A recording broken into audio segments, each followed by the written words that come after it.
to my channel. Welcome to this video. Honestly, I've tried to make this video a few times now with no luck. So hopefully, I don't know if it's third or fourth, but this week has been not to plan. Like, you know, one of those weeks where you literally wrote in your planner, this is gonna happen, and it's almost like the pages were like laughing at you. I feel like the pages of my pen, they connived and they said something else is going to throw me for a loop. And but then I was like, you know what, sometimes we need to take that curveball and do a little bit of a dance and appreciate it for what it is.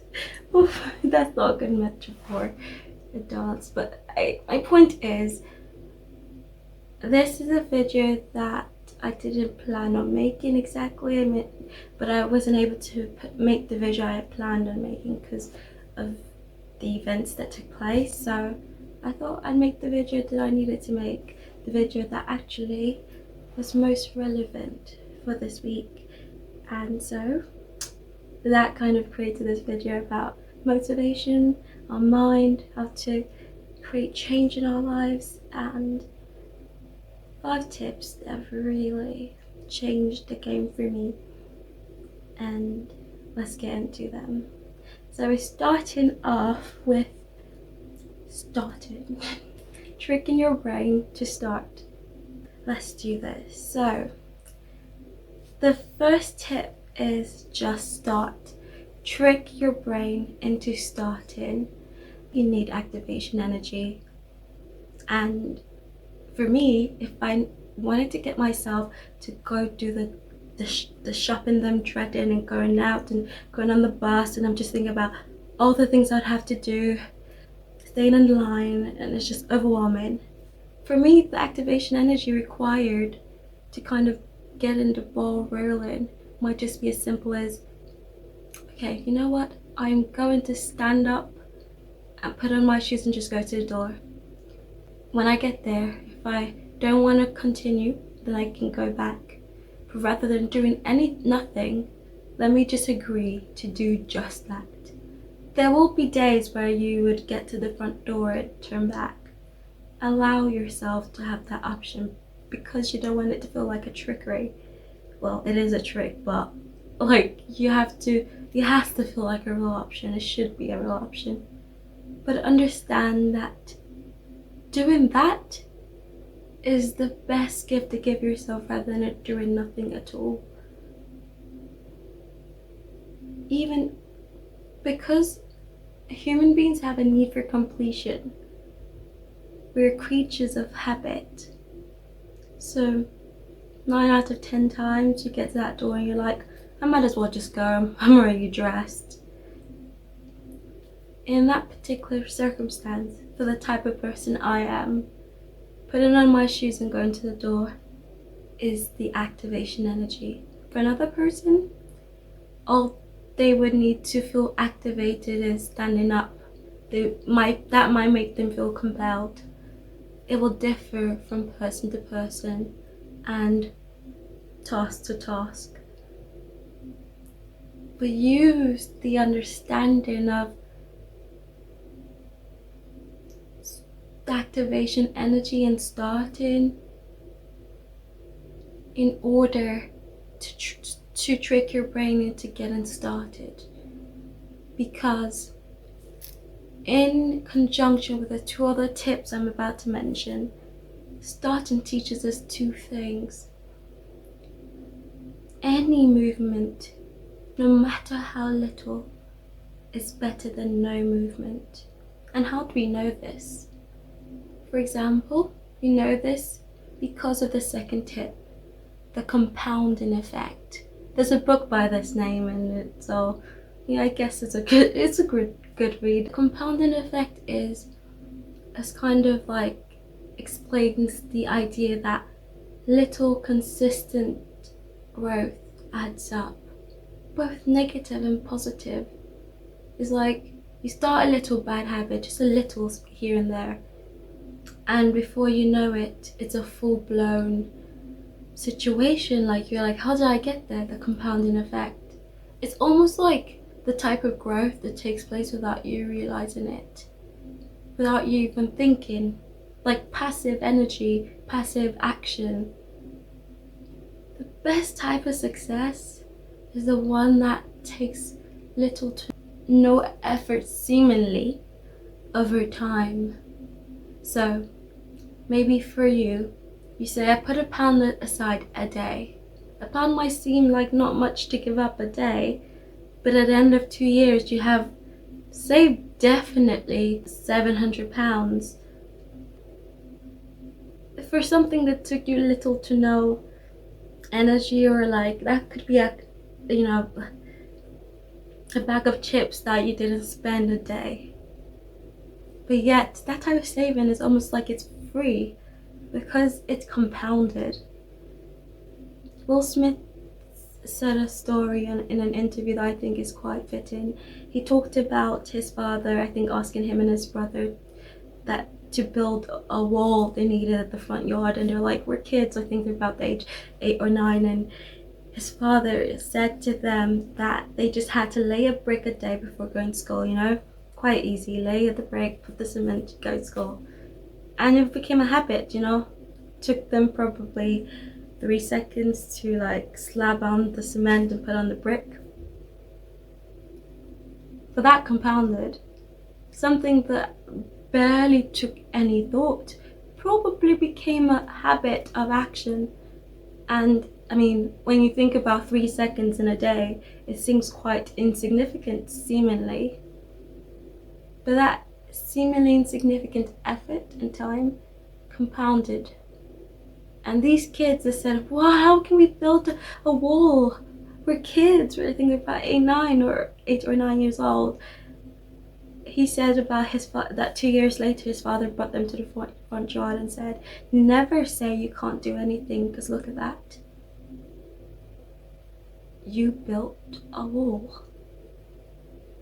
Something that can seem quite a massive task, when broken down into little steps that compounds over time, can be the easiest thing to accomplish. Never underestimate the power of the compounding effect. So, when I say that I do feel like we have to trick our brains somewhat, I say that because our brain already tricks us. So let's even the score by tricking it back into where we want it to go. Whenever we say, I was having a discussion with a friend and I was like, when people say they want to be comfortable, do they really mean that, or are we deceived by the thought of comfort? Because what I think is, when you want to stay in bed and you don't want to go, you know, you just want to be in bed and chill, and you're like, I don't want to go have to make food and stand up and go to the shops and all of that. If it sounds like work, maybe you really just want to stay in bed instead. Now the trick is, at the end of the day, if you stay in bed and you don't cook, is starving really going to be comfortable? And that's what I think we don't understand when we talk about comfort, is there is a difference between our comfort zone and comfortability, and a lot of times we misconstrue the two. Being comfortable means sometimes doing the difficult thing to make you comfortable in the long run. In any space that seems familiar, that is our comfort zone, and sometimes the energy required to kind of break out of something that you're already doing is so hard. In fact, sometimes your comfort zone might be a less comfortable thing, but because you're used to it, it feels like discomfort to do the more relaxing thing. A good example of this is like, in my life, I was used to, you know, staying indoors and maybe going out and interacting with people. I just think, oh, that is going to be overwhelming. That brings me so much anxiety. I don't want to have to deal with that, because you've had these uncomfortable feelings. So the thing that might make you comfortable because of the fact that it's outside our comfort zone, and therefore we associate feelings of discomfort, irrational feelings. If brain are pain, you associate that with feelings of discomfort, that feels rational. Now, if doing the thing that is going to cause you pain, you rather do that than the thing that is going to evade pain in the long run, that is irrational. And that's the places in which our brain tricks us, because in any form, we are creatures of habit. What we know, what we understand, what we're familiar with is quote unquote in our comfort zone. And we really need to understand that. Understand that sometimes comfort zone doesn't equal comfortable. And figure out when the two are not equating to one another. And make sure you can trick your brain back. Wanting to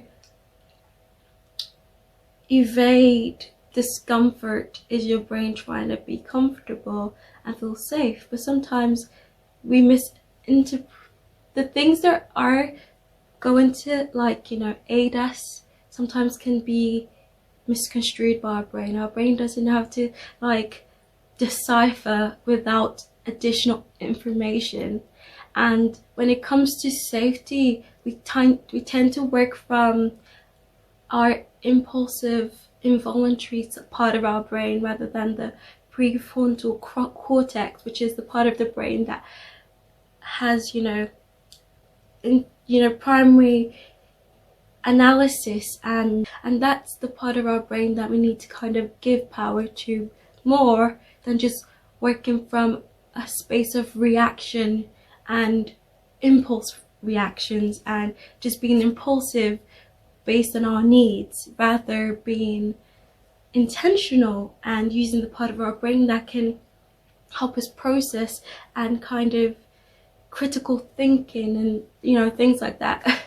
Evading a very difficult phone call because it's going to cause you a lot of discomfort feelings isn't going to make your life better if you don't pay your rent and you get evicted.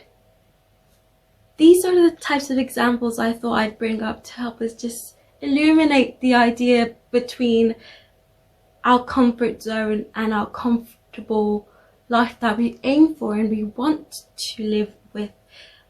And I think that the first step in kind of breaking that kind of block, in getting out of your habit, out of the things, the cycle we're trapped in. Insanity is doing the same thing, expecting a different result. But at the same time, there's a paradox in the fact that we're creatures of habits. So if you want to change your life, you have to do something different.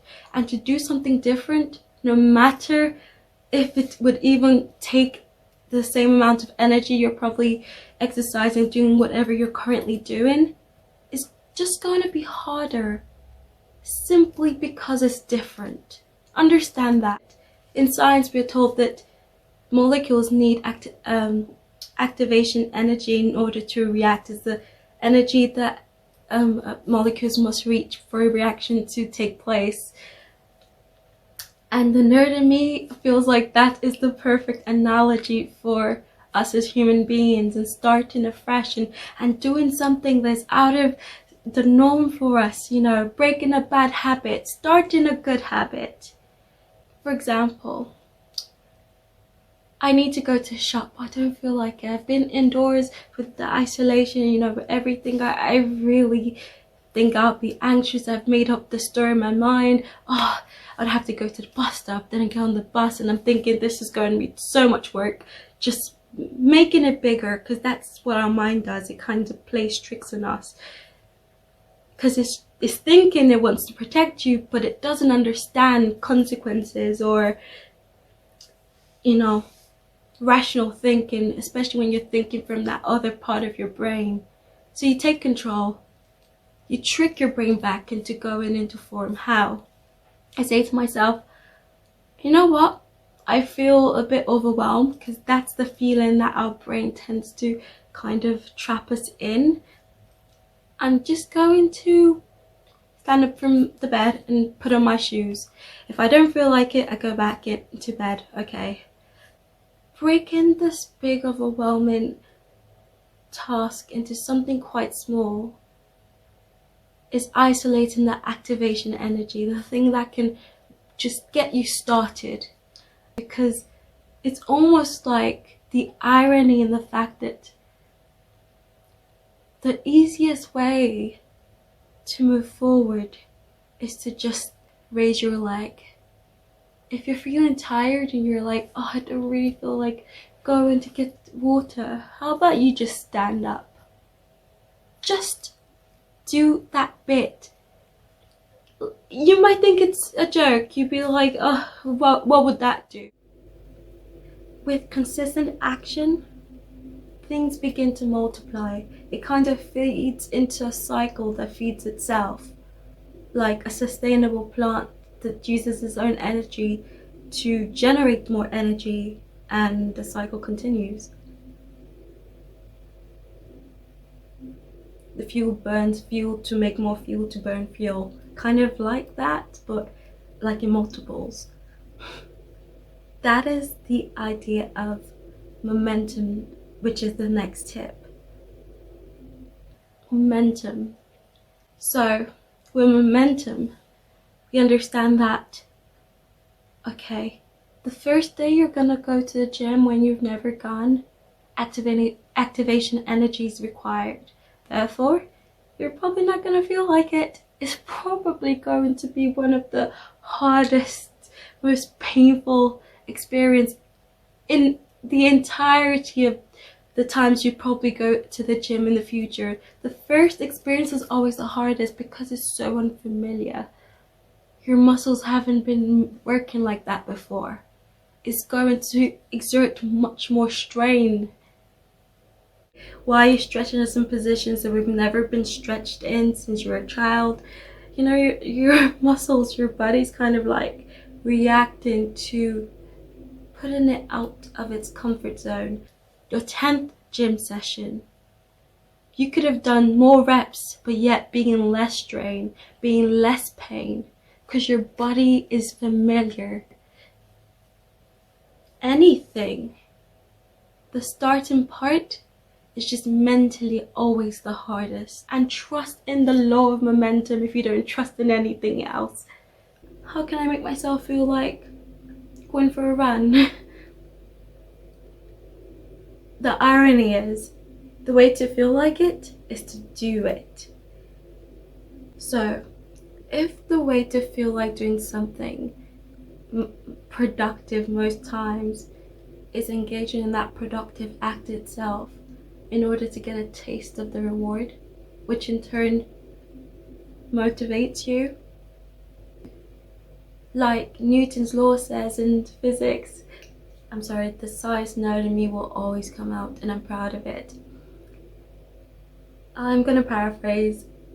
An object will remain in a state of inertia, which is a state of not moving, unless an external force is exerted on the object, which means that unless something pushes it, a wind blows its way. I think the same can be said for motivation, as in the sense that motivation is generated by movement. And you think about all the times you've been motivated. Isn't it that we get motivated by whether a life event occurs or something happens to you?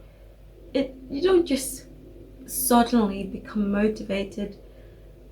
I've never seen that, because even when we seemingly become suddenly motivated, we must have engaged in some type of activity, whether it's or something happening to us, whether it's someone complimenting us and making us feel good, or eating a nice meal and we're just feeling so nice in ourselves.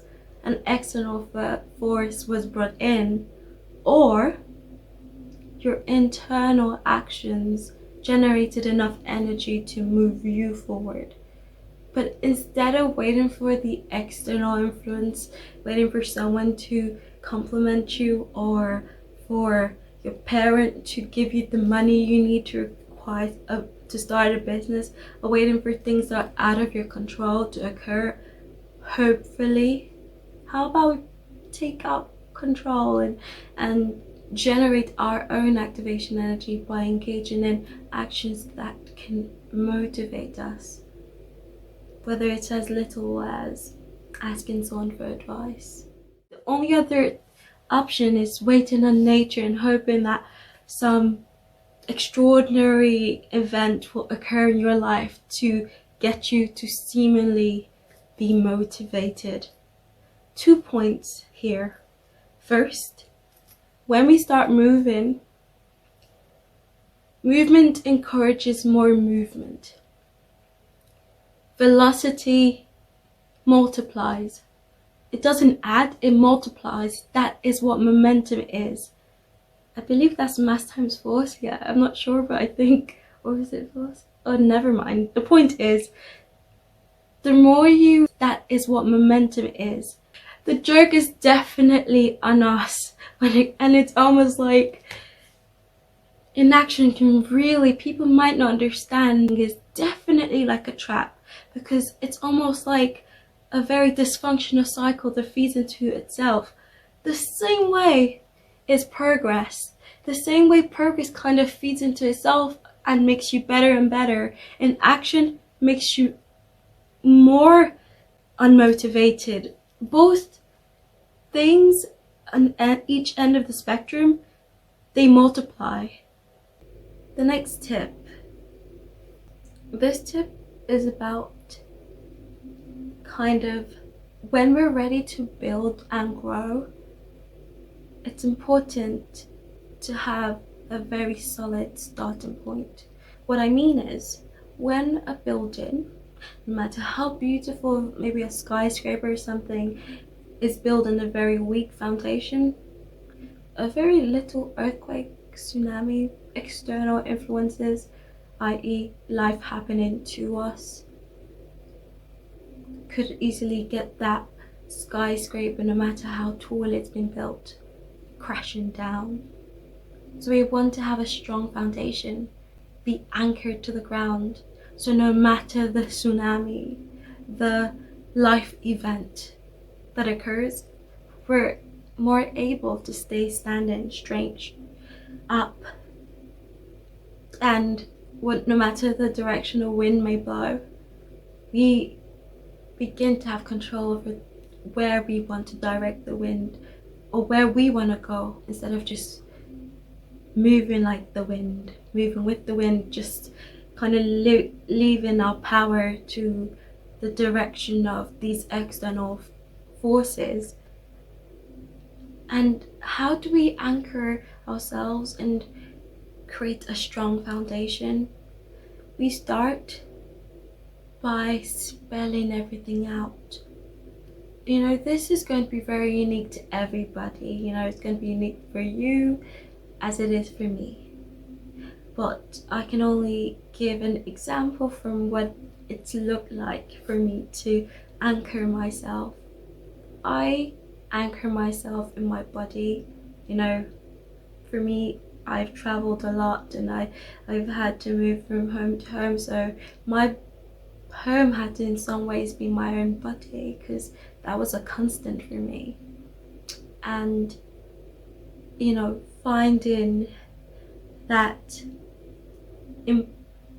identifying factor of what my values were, what are my goals, what do I like, what I dislike. Spell it out and be real with yourself. There's no point lying. In fact, spell the things you're ashamed of.